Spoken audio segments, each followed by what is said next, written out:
Welcome back to the deep dive. Today's going to be a little bit intense. I'm going to be honest with you. I'm a little nervous about this one. Nervous. That's not like you. You're usually the one diving headfirst into the weirdest topics we can find. I know. But today we are opening up the book of Revelation. And specifically, we're looking at chapter 17. And I feel like for most people, myself included, Revelation is that part of the Bible you kind of skim over quickly because you're afraid you're going to read something that will, keep you up at night. It definitely has that reputation. It's got a big one. Right. I mean, you say Revelation, and my brain just pictures zombies, nuclear explosions, barcodes on foreheads, maybe Nicolas Cage running around in a movie, just general terrifying chaos. It's the scary book. It is the scary book for a lot of people. It's often treated like a crystal ball for World War III. But what if I told you that the stack of research we have on the desk today, the sources we're diving into, suggest that fear is actually the complete opposite of what you should be feeling? I would say that sounds nice, but I'm going to need some convincing. Because when I read about beasts with 7 heads and a woman drinking blood, that doesn't exactly feel like a bedtime story. It's definitely graphic. There's no getting around that. But the argument here, from the specific theological perspective we're exploring today, is that Revelation isn't a countdown to a future doom. It's an unveiling of a victory that has already happened. Already happened, as in past tense, like done. Past tense. The sources we're looking at today argue that this book isn't about the end of the physical world. It's about the end of an age. It's about a transition. Specifically, the unveiling of Babylon and the victory of the Lamb. Okay, that is a massive shift in perspective, a really massive shift. So we aren't looking for, helicopters or microchips in the ancient Greek text today. No helicopters, no microchips. Our mission today is to act like detectives in the first century. We need to decode these symbols, the whore, the beast, the golden cup. But here's the rule.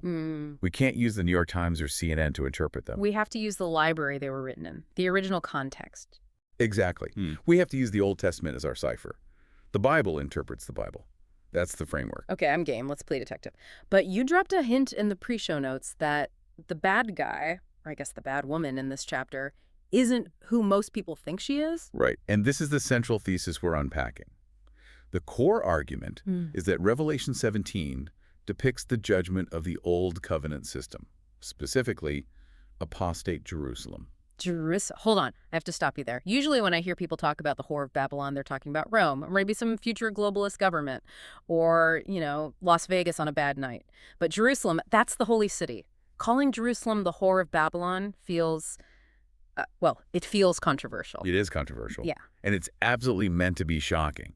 But the source argues that the conflict we're seeing here isn't just political. It's a spiritual divorce. It's about a marriage that went horribly wrong. A marriage. Think about it for a second. Who is the only nation in the entire history of the world that was ever described as being married to God? Israel. The covenant at Sinai. Exactly. So logically, who is the only nation that can cheat on God? Who can commit spiritual adultery? Only the wife can commit adultery against the husband. Precisely. And that is the tension of this entire chapter. It's the story of a divorce from an unfaithful wife so that a new marriage to the bride, the church, can happen. And the aha moment waiting for us involves some incredibly specific details about the clothes this woman is wearing. I saw that in the notes. Apparently, her fashion sense is the smoking gun that solves the case. It really is. It's the detail that connects Mystery Babylon directly to the high priest of the temple. But we'll get there. We'll build the case. Okay, you've hooked me. I'm in. Let's open up the text. Revelation 17. Set the scene for us. What does John actually see? Okay, so it's a high-definition nightmare. This is the best way to put it. One of the angels in the previous chapter calls John over and says, "Come here. I will show you the judgment of the great whore that sits upon many waters." So John is carried away in the spirit into the wilderness. The wilderness. Okay, so a desolate place, an empty place. And there he sees a woman sitting on a scarlet-colored beast. This beast is full of names of blasphemy. It has 7 heads and 10 horns. But let's focus on the woman for a second. She is decked out. She's rich. She's dripping in purple and scarlet, gold, and precious stones and pearls. She's holding a golden cup in her hand. But the vibe isn't royal wedding, it's horror movie. Because she is drunk. And the text says she is drunk with the blood of the saints. That is such a visceral image. A woman in these royal clothes holding a golden cup, stumbling around, just completely intoxicated on human blood. It makes you want to look away. It's grotesque. It's meant to be. And right on her forehead, she has a name written, a title. Mystery, Babylon the Great, the mother of harlots and abominations of the earth. That's quite the business card. Now let's talk about that word mystery, because when we hear mystery today, we think of Agatha Christie, we think of a riddle. Who is she? Is she Rome? Is she New York? We think God is intentionally hiding her identity. Right? We think it's a puzzle to be solved, like a whodunit. But we need to retrain our brains on this word. In the Greek, the word is mysterion. And in the Bible, a mysterion doesn't mean a riddle you have to solve. It means a truth that was hidden, but is now being revealed. Can you give me another example of that? Sure. The Apostle Paul talks all the time about the mystery of the gospel, or the mystery of Christ in you. He wasn't giving the Colossians a crossword puzzle. He was saying, this is a spiritual reality you couldn't see before, but now I am flipping the light switch on for you. I like that analogy, the light switch. So it's not concealment, it's a revelation. Exactly. It's an unveiling. So when the angel says Mystery Babylon, he's not saying, guess who this is? He's saying, I am about to turn the lights on. I'm going to show you the true, hidden spiritual nature of this city. So on the surface, she looks like a queen. She looks religious, she has a golden cup, she looks powerful. But the mystery revealed is that she is actually Babylon. She is corrupt. She is confused. She is the source of abominations. She is the enemy of God. It's a spiritual MRI scan. Okay, so the MRI reveals she is Babylon. And you said earlier that the source identifies her as apostate Israel, the old temple system. I need you to prove that, because Babylon is a literal city in Iraq, or in the first century, it was a pretty common code word for Rome. Yeah. So why Jerusalem? Why would John use that name for her? Let's look at the stack of evidence, as the source puts it. It all comes down to that marriage analogy we touched on. If you go back to the Old Testament prophets, God uses very specific, very harsh language when his people worship other gods. He calls them a harlot, an adulteress. Constantly. It's all over the place. Jeremiah 3.6, Hosea 2.5, God pleads with Israel, saying, you have played the harlot with many lovers. He never, ever speaks that way to Egypt or Assyria or Rome. Because they didn't have a covenant to break. They weren't his wife. Exactly. You can't be unfaithful if you never made a vow. The source points directly to Isaiah 1.21. It's a lament. Isaiah is just weeping, and he cries out, how has the faithful city become a harlot? The faithful city. That has to be Jerusalem. There's no other candidate for that title. It is. He goes on, it was full of judgment, righteousness lodged in it, but now murderers. Wow. Okay. That aligns pretty perfectly with the Revelation image, a city that used to be righteous but is now full of blood. And then there's Ezekiel 16. Have you ever read Ezekiel 16? I have. And honestly, it's hard to read. It's extremely graphic, extremely personal. It is. It's God describing in painful detail how he found Jerusalem as an abandoned baby, helpless. And he raised her up, he married her, he covered her in gold and silk, and then she took all those beautiful gifts and used them to seduce the nations. She trusted in her own beauty and played the whore. It's the story of a tragic fall from grace. It's heartbreaking. And the source argues that Revelation 17 is simply the final chapter of that same story. It's the end of Ezekiel 16. In fact, look at what Jesus himself says in Matthew 23. He is standing in Jerusalem, looking directly at the temple, and he says, behold, your house is left unto you desolate. Your house, not my house. Oof. He's signing the divorce papers. He is declaring the house empty of his presence. That's heavy. But there's something about the woman's attitude in Revelation that's really striking. She doesn't seem to know she's in trouble. She says, I sit a queen and am no widow and shall see no sorrow. It's pure denial, just absolute profound denial. She refuses to believe she has been forsaken. She refuses to believe that by rejecting the Messiah, she has rejected her husband. She thinks, I have the temple, I have the sacrifices, I have the history, I'm the queen. She's clinging to the title even though she's completely lost the relationship. And that rebellion is stamped right on her forehead. Remember what the high priest wore on his forehead? Yeah, there was a gold plate on his turban, right? What did you say again? Holiness to the Lord. It was the ultimate mark of being consecrated, of belonging to Yahweh. And she has Mystery Babylon written on hers. It's a Brecht inversion, a complete reversal. It's a mockery of her original purpose. Jeremiah 3.3 actually told ancient Israel, thou hadst a whore's forehead, thou refusest to be ashamed. A whore's forehead? That implies she's just. And she's brazen about it. She's not hiding her sin in the dark anymore. She's proud of it. She's advertising. She has taken on the identity of the world system. She has swapped holiness for abomination. Oh, okay. So if we accept this premise, That the woman is the corrupted, apostate religious leadership of first century Jerusalem. She isn't acting alone. She is riding a beast. Right. And this brings us to the political side of the equation. If the woman is religion, the beast is the state. And in the first century, the state is undeniably Rome. There's no other superpower on the map. It's the Roman Empire. The source argues the beast represents the raw, military, political, and even demonic power of Rome. And notice the dynamic. The woman is riding the beast. What does that imply? Is she controlling it, or is she just, like, hitching a ride? It implies a symbiotic relationship, a partnership. She is also described as sitting on many waters, which the angel helpfully tells us represents peoples and multitudes and nations and tongues. Which sounds like a global empire, or at least a system with global influence. It does. And historically, think about the influence of the Jewish leadership. Because of the diaspora Jews living all over the known world, the high priest in Jerusalem had influence in Rome, in Alexandria, in Antioch. They had commercial power, social sway, but ultimately, they needed the beast for protection. They had the muscle. The enforcement. They needed the sword. And the source points to a specific moment in history where this unholy alliance was publicly sealed. It's a moment we all know, but maybe we haven't looked at it through this precise lens. The trial of Jesus. Take us there. Let's walk through that. Okay, picture the scene. The Jewish leaders, the woman, want Jesus dead. Yeah. But they can't do it themselves. Under Roman rule, they don't have the legal authority to execute capital punishment. Right. They need Roman permission. They need the state to sign off. They need the beast. So they go to Pilate. And Pilate, for all his faults, tries to let Jesus go. He washes his hands of it. He asks them, "Shall I crucify your king?" And the chief priests scream out something that legally and spiritually ends their covenant. Do you remember what they said? We have no king but Caesar. We have no king but Caesar. Oof. When you slow down and actually hear that line, that is treason against God. It is the formal public declaration of apostasy. Israel was the nation whose entire identity was built on the fact that God was their king. In that one moment, the high priests publicly renounced God and pledged their ultimate allegiance to the beast. They chose political survival over their Messiah. Exactly. John 11:48 tells us their motivation explicitly.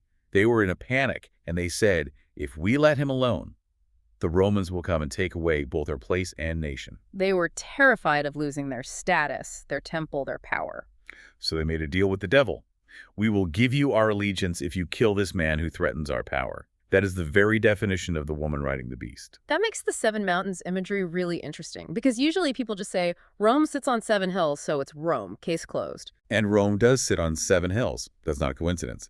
That detail anchors the vision in history. It tells John, we are talking about the reality you're living in right now, of war. But the source argues the number 7 is also deeply symbolic. 7 usually means completion or perfection in the Bible. Right. For good or for ill. Right. So the 7 mountains represent a complete, perfect system of earthly power that has set itself up in opposition to Jesus. It wasn't just Rome. It was the perfect storm of opposition at the cross. You had Herod, the Jewish king, Pilate, the Roman governor, Annas and Caiaphas, the religious leaders, and the mob, the culture. Everyone came together. All the streams of power converged on that one point. It was a unified mountain of opposition. Religion, politics, and culture all agreeing on one thing. We don't want this man to rule over us. That brings us to a comparison the source makes that I found really, really fascinating. I'd never connected these dots before. The idea of the wilderness mirror. Oh, this is one of the strongest points in the whole argument. It compares Revelation 17 directly with Matthew 4, the temptation of Jesus in the wilderness. Okay, walk us through this parallel. Matthew 4 is Jesus in the wilderness, fasting, and then Satan shows up. Right. So look at the setup. In both stories, the main character, Jesus in Matthew, John, and Revelation, is led by the Spirit into the wilderness. Okay, so we have the same spiritual guide, the same location, parallel setup. And what happens in Matthew 4? Satan takes Jesus up to a very high mountain and shows him all the kingdoms of the world and their glory. He shows him the beast system, the whole thing. Exactly. And he makes an offer. All these things will I give thee if thou wilt fall down and worship me. Which is basically, you can ride this beast, you can have the power, you can rule the nations, you just have to align with me. It was a shortcut. It was the ultimate temptation. You can have the crown without the cross. And what did Jesus do? He said no. He quoted scripture. He chose the hard road of obedience. He refused to ride the beast. Now flip back to Revelation 17. The woman is in the wilderness. She is presented with the very same offer, power. Wealth. The ability to rule over the kings of the earth through her alliance with the beast. And what did she do? She said yes. She took the deal. She took the deal. She compromised. She is riding the beast, enjoying the very power and the glory that Satan offered to Jesus and that Jesus rejected. That is a devastating contrast. The true husband, Jesus, rejects the world's power to win his bride. The harlot embraces the world's power and rejects her husband. It explains everything. It explains why the judgment is so severe. It wasn't an accident. It was a deliberate choice to align with the enemy for the sake of power and self-preservation. And she dressed the part, too. Okay, we have to talk about the clothes. This is the part where I felt like we were really doing detective work. The costume and the cup. This is where the evidence becomes undeniable, according to the source. So the text says she was arrayed in purple and scarlet and decked with gold and precious stones and pearls. Now, if you just read that as a modern person, you think, okay, she's rich, she's a queen, she's powerful. Right. Those are royal colors. End of story. But if you are a first-century Jew who knows the Torah inside and out, your mind goes instantly to one place. Exodus chapter 28. God gives Moses the divine design for the high priest's garments, and the color palette is incredibly specific. Gold, blue, purple, scarlet, and fine linen. Okay, wait, let me list those. Gold, blue, purple, scarlet, and fine linen. And the woman has gold, purple, and scarlet. So what's missing? There are two key elements missing from her outfit. She doesn't have the blue, and she doesn't have the linen. Exactly. The blue in the ephod was the color of the heavens. It represented the law, the commandments, the connection to God, and the fine linen. Revelation 19 tells us explicitly what that is. Fine linen is the righteousness of saints. The high priest wore white linen undergarments for purity. So let me get this straight. She is wearing the outer garments of glory and power, the gold, the purple, the red, but she is missing the connection to heaven, and she is missing the personal righteousness. It's a costume. It's a hollow shell. She looks like the high priest on the outside, but underneath, she's spiritually naked. She's devoid of righteousness. That is subtle but absolutely damning. It's like seeing a police officer in a perfect uniform, but you realize he doesn't have a badge and he's holding a weapon he shouldn't have. It's the very definition of hypocrisy. The outside looks holy and religious. The inside is full of corruption. And that brings us to what she's holding, the cup. The golden cup. Again, it's a mimicry.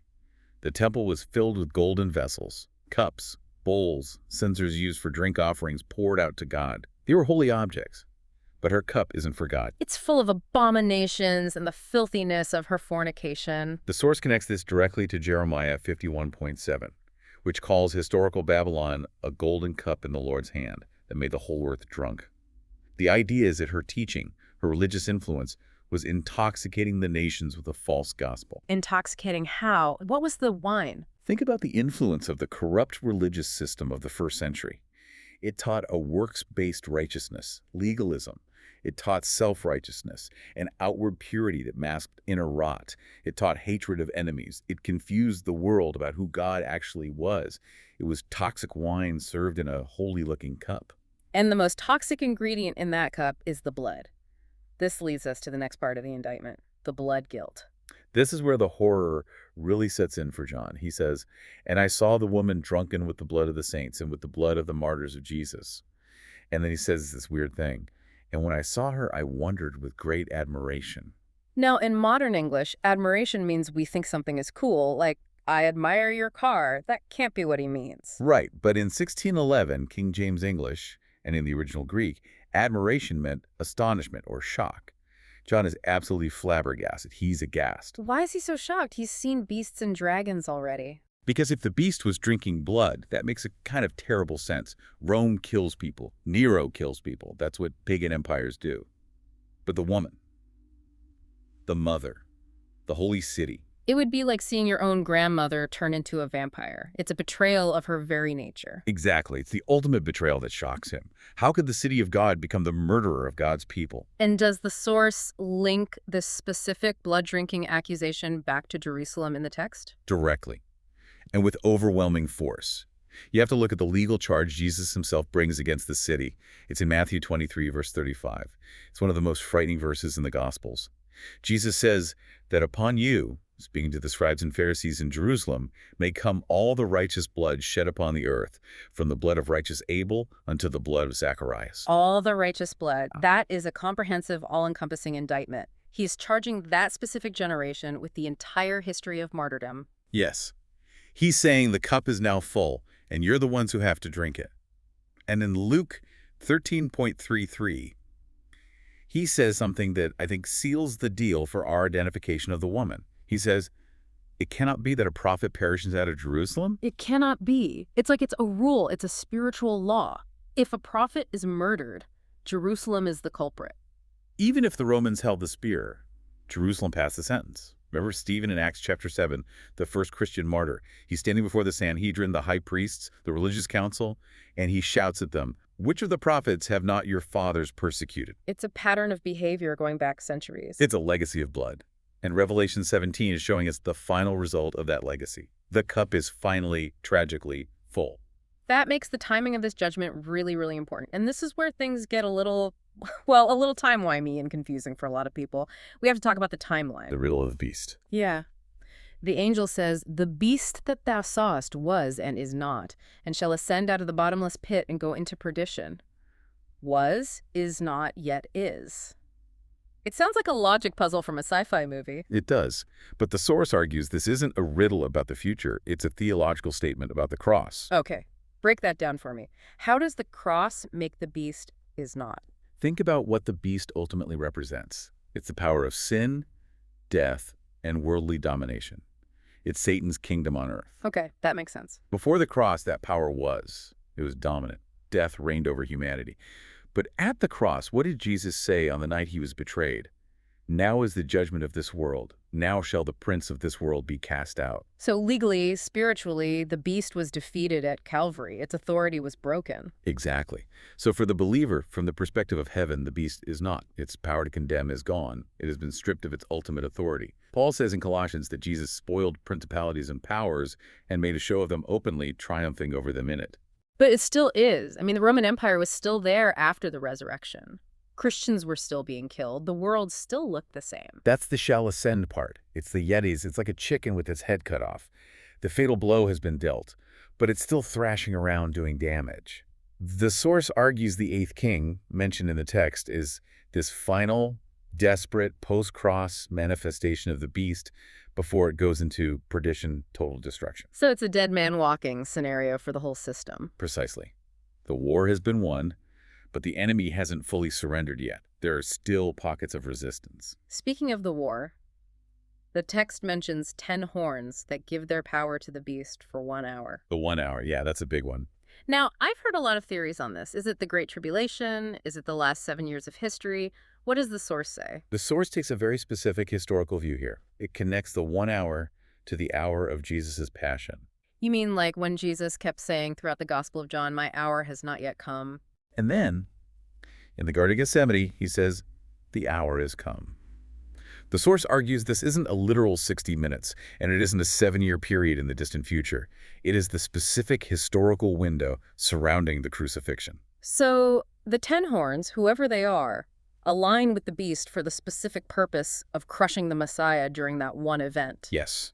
The source identifies the 10 horns as the scattered powers of the Jewish tribes or the various client kings of the region powers that had no kingdom of their own but were allowed to rule under the authority of Rome. And for that brief window, that 1 hour, they all agreed. Think about it. Herod and Pilate, who were enemies, became friends on that day. The Sanhedrin and the Roman governor worked together. The scattered powers and the central power were of one mind. And that one mind had one goal: kill the lamb. They gave their power, their authority, their will to the beast to destroy Jesus. Which sets up the ultimate showdown. This is segment 7, the victory. Verse 14 says, "These shall make war with the lamb, and the lamb shall overcome them." Now, be honest. When you hear the phrase war with the lamb, what do you picture? I picture the sky splitting open, Jesus on a white horse with like a sword coming out of his mouth, angels and demons clashing. Armageddon. Right. A future military collision, a cosmic battle. But if we follow the logic of the source, if the 1 hour was the crucifixion, then the war was the crucifixion. That flips the entire script, the whole thing. It changes everything. The greatest battle in the history of the universe wasn't a future war in the Middle East with tanks and planes. It was the battle that took place on a hill outside Jerusalem in roughly AD 30. But the text says the lamb overcomes them. Usually in a war, you overcome by killing the other guy. And this is the great paradox of the kingdom of God. How did the Lamb overcome? By dying. By dying. He let them throw everything they had at him. The beast, the harlot, the 10 horns, they all exhausted their wrath and their power and their hatred on him. Yeah. And he just took it. He absorbed it all. And then he breathes out, "It is finished." And 3 days later, he walked out of the grave holding the keys to death and hell. That was the victory. He disarmed them by surrender. He conquered death by dying. He overcame the world by letting the world do its worst to him. It wasn't a battle of swords. It was a battle of sacrifice. That gives me chills. It completely redefines what power and victory actually mean. It does. And it has huge implications for us, for believers today. Because the text goes on to say that those who are with him are called and chosen and faithful. That's us. That's the believers, the church. So the war was the cross, and the victory was the resurrection. Then we aren't waiting for the victory to happen. We are living in the victory. We're on the winning side of a finished war. Exactly. The source is very, very critical of what it calls futurism. The idea that we are just holding on by our fingernails until Jesus comes back to rescue us from the big bad world. The lifeboat mentality. The world is sinking, so just huddle in the boat and wait for the helicopter. Right. The world is going to hell. Let's just hide in our holy huddles. The source says, no, that's the opposite of the truth. The Lamb has already overcome. He is Lord now. We are kings and priests now. We aren't waiting for the enemy to be defeated. The enemy has been defeated. We are the mop-up crew enforcing a victory that's already been won. That is a much more empowering way to live. Instead of living out of a posture of fear, it's a posture of confidence. It's the difference between fighting for victory and fighting from victory. But we still have to deal with the end of the chapter. Because while the Lamb wins this great spiritual victory, the harlot meets a very physical, very violent end. This brings us to the implosion. This is the grim irony of evil. At the end of the day, it always eats its own. It's self-consuming. Verse 16 says, "The 10 horns and the beast shall hate the whore, and shall make her desolate and naked, and shall eat her flesh and burn her with fire." It's a horrifying image.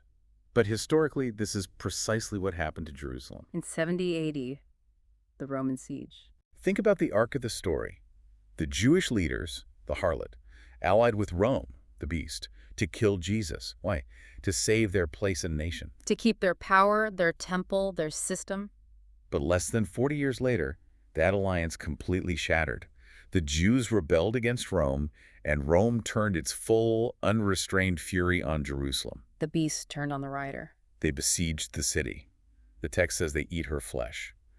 Historically, the famine during the siege of Jerusalem was so bad that Josephus records stories of, well, let's just say it fits the description of cannibalism and utter starvation. Desolate and naked, stripped of everything. And then finally, burn her with fire. Huh. In August of AD 70, the Roman legions under Titus broke through the walls, slaughtered the population, and burned the temple to the ground. They literally melted the gold off the stones. The very power they compromised with to save themselves became the instrument of their total destruction. That is the eternal warning of Revelation 17. You cannot ride the beast. You might think you can control the world system. You might think you can use political power to protect the church. But the beast will always, eventually, turn and devour you. That's a sobering thought for any generation, including our own. It is. Yeah. But there's one final layer here that we can't miss. It's the key to the whole thing.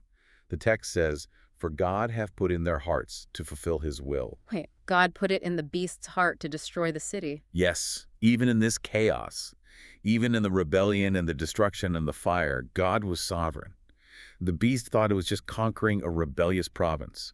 But God was using the beast as his instrument of judgment to execute his verdict on the apostate system. It was the determinate counsel of God, like Peter said about the crucifixion. It was the necessary end of the old age so that the new age could fully begin.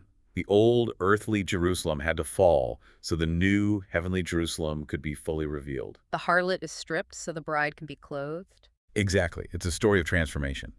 Painful, violent, world-shattering transformation, but absolutely necessary.